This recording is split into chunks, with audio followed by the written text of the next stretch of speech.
So what if I ask you guys, you can make money without working. All you have to do is hold your cash or your stocks and it'll earn income on top of it. So it's kind of like a bot as well for BotSpot. But PutHouse does the automatic options trading. And it's kind of like an insurance business where you have, if you were to buy an auto policy, people are paying you as the user of PutHouse to buy that contract. In this case, it's an option contract. And as long as the market doesn't move too volatile and the concept of strike price, as long as the underlying stock price is under the strike price, you get to earn that premium. In that case, it's an income. And so in the terms of insurance business, as long as no one makes a claim, you make that money. And so that's how it's like an insurance business. And you guys are probably familiar with call contracts, put contracts. With the call contract, people of that buyer of a call contract is paying you as the user of PutHouse.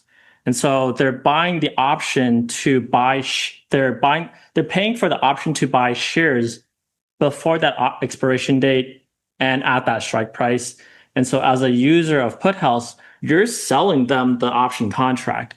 And so that's why you're holding either stocks, which is standardized to 100 shares, or cash, which is equivalent to 100 shares. And I'll show you a bit of a demo here.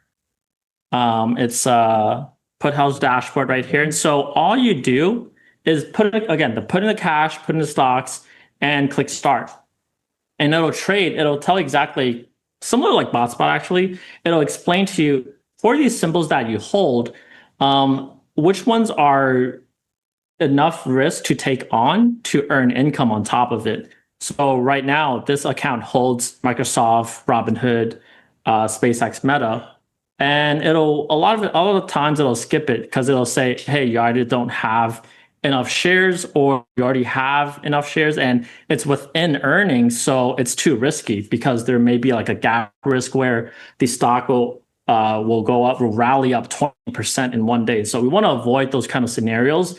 Similarly to BotSpot, it'll trade when it's like above a moving average.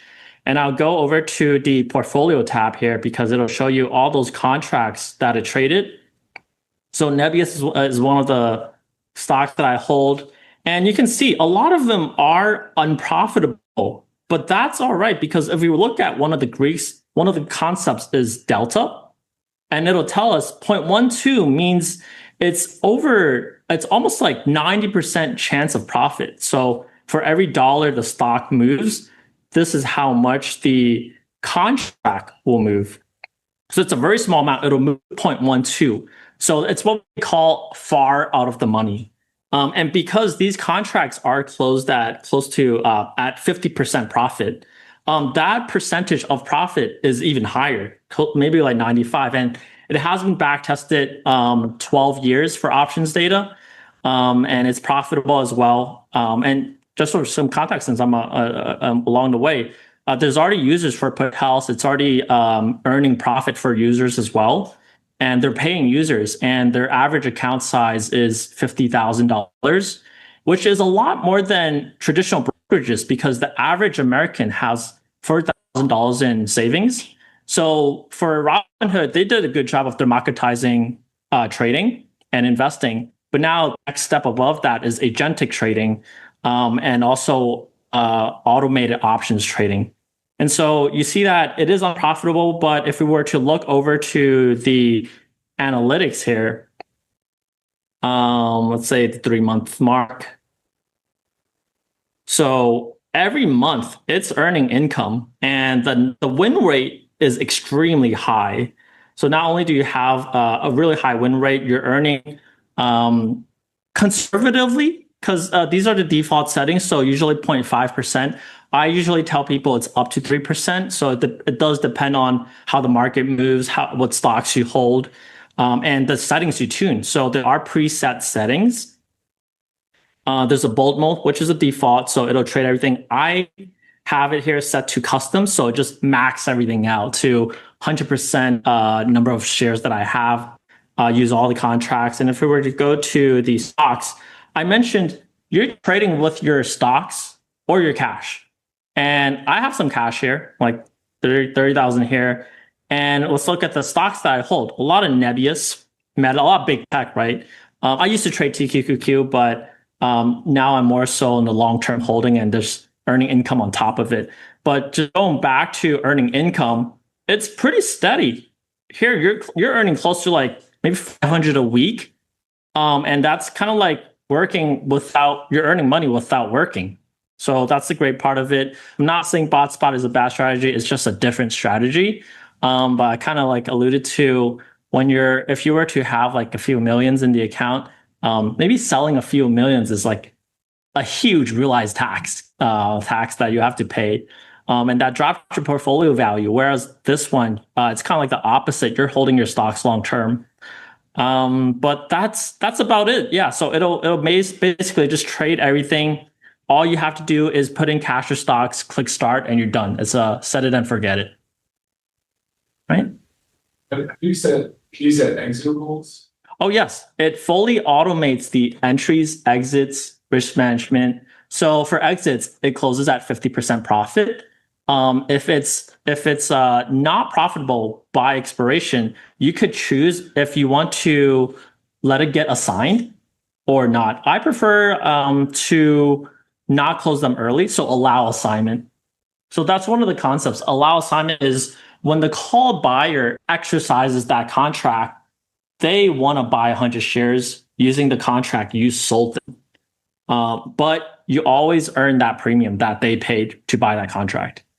Yes. Can you screen the bid-ask spread? Just like bid-ask spread, like why? Yes. So it always sells at, so there is I'll show you the custom settings here. One of the filters is for bid-ask spread at below 20%. So usually for institutions, they do 10%. They want to make sure they're not losing out on the spread for poor fills. But that's fully configurable. I do a 20 because sometimes the users just have more illiquid stocks. Instead of trading SPY, they're trading, let's say, like a Nebius. It can be pretty wide. So that's configurable as well. And it always trades at mid price. So you're not losing out on if you were to place a market order, you're kind of losing out on the spread. Yep. So yeah. So you provide a platform for people to like trade, or like you also provide strategies? So it's just the income strategy for PutHouse, and this PutHouse is the platform for also uses Alpaca for market data and holding your funds to earn income on top of it. Well, there could be expansions and additional strategies. Right now, it's just focused on the income strategies.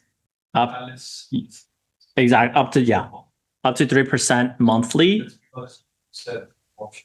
Yes, exactly. Is that pack rate, or is that?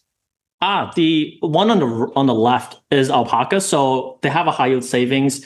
This is showing how not only do you have a starter high yield savings, you're generating income on top of it, and then the flywheel of using that income to buy additional shares or trade more contracts.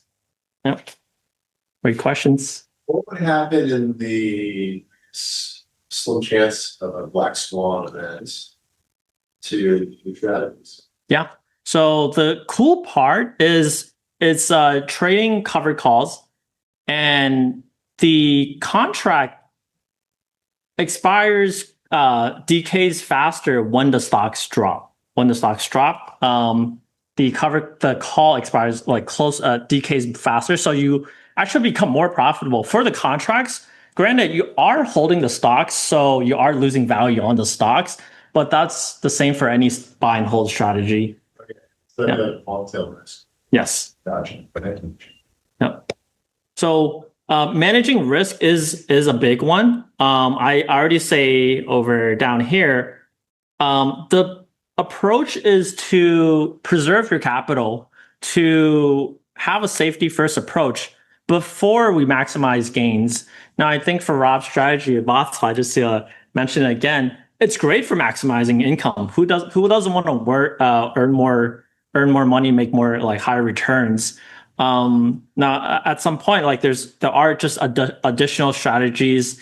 And again, like if you were to hold 10 million, which I'm not saying, it's like easy to like holding 10 million and then selling a lot of it. Again, there's some tax purposes there. Safety comes first. I think risk management is how you'll have gains compound long term. Yep. And again, I have a video here. I don't know if it plays audio. I'll kind of show it. Oh no, it plays. Let's see if I can get the sound over here. I post a lot on Instagram, YouTube. I have an intern right now doing a lot of the marketing for videos as well. This is one of the videos that I made early on. He's in the bar, get in the car, fucking up, but it's enough of like, yeah, I'm sorry, not, finish up place, comes to be fixed, fine, you break, no, but not go. So that's a quick 15-second of what I showed earlier. Okay. Any other questions? So just a quick show of hands, like how many of you guys hold stocks? All right. Less than half the group. Okay. Well, it's you can start anywhere. I started in college with $100 in Apple, and I always regret selling it. But I recommend a long-term view as well in stocks. So AI, I think, is a big one. Personally, I'm not a financial advisor. Okay. Thank you, guys.